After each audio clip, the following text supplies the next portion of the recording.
BJP బలోపేతమే లక్ష్యంగా కొత్తపేట నియోజకవర్గంలో party సంస్థాగత నిర్మాణ సమావేశం ఘనంగా జరిగింది.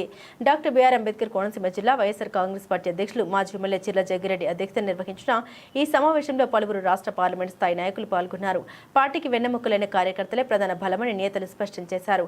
కమిటీల నిర్మాణం పూర్తయిన అనంతరం కార్యకర్తలకు ఇన్సూరెన్స్, ఐడీ కార్డులు అందిస్తామని భరోసా ఇచ్చారు. ఈ కార్యక్రమంలో ఏలూరు జిల్లా పార్లమెంట్ కోఆర్డినేటర్, రాష్ట్ర యువజన విభాగ వర్కింగ్ ప్రెసిడెంట్ కారుమూరి సునీల్, రాష్ట్ర అధికార ప్రతినిధి యనమల నాగార్జున యాదవ్, అమలాపురం పార్లమెంట్ పరిశీలకురాలు జక్కంపూడి విజయలక్ష్మి, విజయనగరం మాజీ ఎంపీ బెల్లాన చంద్రశేఖర్, అమలాపురం మాజీ ఎంపీ చింత అనురాధ, ప్రజాప్రతినిధులు, నాయకులు, కార్యకర్తలు పెద్ద సంఖ్యలో పాల్గొన్నారు.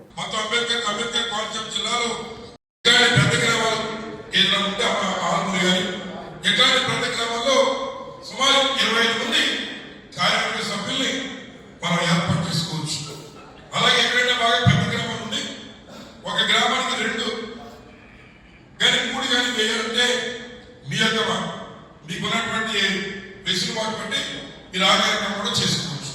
ఈ రకంగా గ్రామ పార్టీ పూర్తవుతుంది.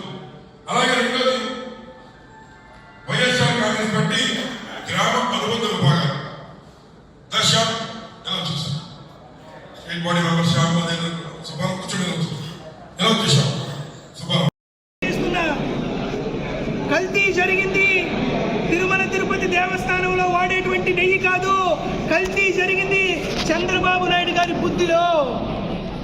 జంతువుల కొవ్వు కలిసింది. టీటీడీ ఉపయోగించిన నెయ్యిలో కాదు, జంతు ప్రవృత్తి వచ్చింది చంద్రబాబు నాయుడు గారు, పవన్ కళ్యాణ్ గారి మానవత్వంలో అని మేము ఇది స్పష్టంగా తయారు చేస్తున్నాం, తెలియజేస్తున్నాం.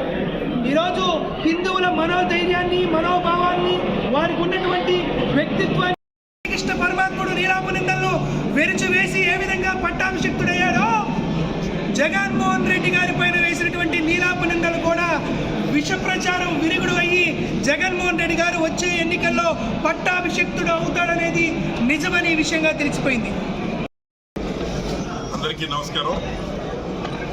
ఈరోజు డాక్టర్ బిఆర్ అంబేద్కర్ కోనసీమ జిల్లాలో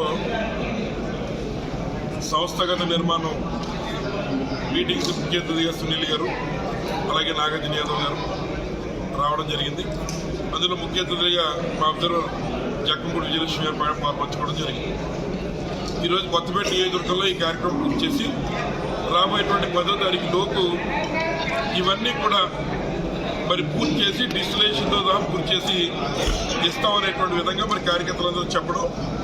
ఇవాళ డాక్టర్ బిఆర్ అంబేద్కర్ కోనసీమ జిల్లా మిగిలిన జిల్లాలతో పోల్చితే కొంత ముందంజలో ఉందని అనేటువంటి విషయాన్ని మీకు తెలియజేయడానికి సంతోషిస్తున్నాం.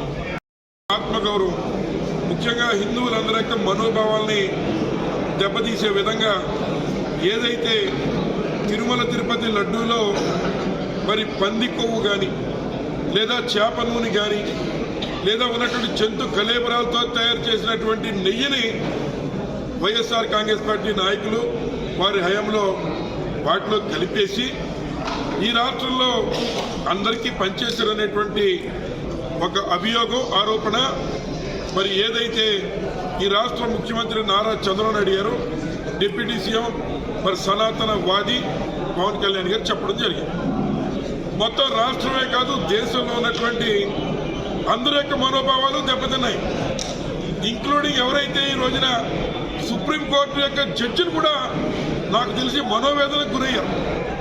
ఏమిటి, ఇంత పవిత్రంగా మనం వెళ్తూ ఉంటాం, అట్లాంటి తిరుమల తిరుపతి దేవస్థానం లడ్డూలో ఈ రకంగా కలిపారా అని ఆ రోజు మొత్తం దేశం, ప్రపంచం అంతా కూడా నివ్వెరపోయి ఇందులో నిజాలు నిగ్గు తేల్చాలి. ఇందులో సొంత లాభాల కోసం, రాజకీయాల కోసం ఎవరన్నా తప్పు చేస్తే అటువంటి వారికి గడ్డి పెట్టాలని ఈరోజు సుప్రీంకోర్టు ఆ రోజు ఒక నిర్ణయం తీసుకుని దాని మీద సిబిఐకి అప్పచెప్పి